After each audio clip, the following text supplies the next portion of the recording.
சில பேத்துக்கு மூக்குக்கு மேல கோவம் வரும். கேள்விப்பட்டுருக்கீங்களா? செவ்வா, குரு சேர்க்கை யாருக்கெல்லாம் இருக்கிறதோ, அவர்களுக்கு மூக்குக்கு மேல கோவம் வரும்.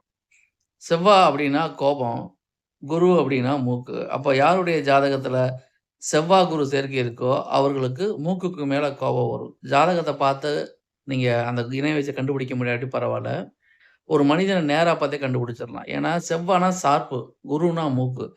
அப்ப செவ்வா, குரு சேர்க்கை உடையவங்க எல்லாத்துக்குமே மூக்கு கொஞ்சம் ஷார்ப்பா இருக்கும். அப்ப அவங்க மூக்குக்கு மேல கோவம் வரும், முன்கோபின்னு நம்ம கண்டுபிடிச்சிடலாம். அதே சமயத்தில ஒரு செயல தீர்மானிச்சுட்டா, அவங்கள மாரி டிக்னிஃபைடா, வேகமா ஒரு விஷயத்த குயிக்கா பண்ண முடியாது. அந்த அளவுக்கு ஸ்பீடப் அவங்ககிட்ட அதிகமா இருக்கும். அப்ப செவ்வா, குரு சேர்க்கை ஒரு ஜாதகரிடம் காணப்பட்டால், அவர் மிகச்சிறந்த விவேகி. ஒரு விஷயத்த ஸ்பீடா முடிப்பாரு. தர்க்க ஞானம் கொண்டவர். வெற்றி ஒண்ணு தான் அவருக்கு குறிக்கோளா இருக்கும். மூக்குக்கு மேல கோபம் வரும். இதெல்லாம் பொதுவான தன்மைகள். நன்றி, வணக்கம்.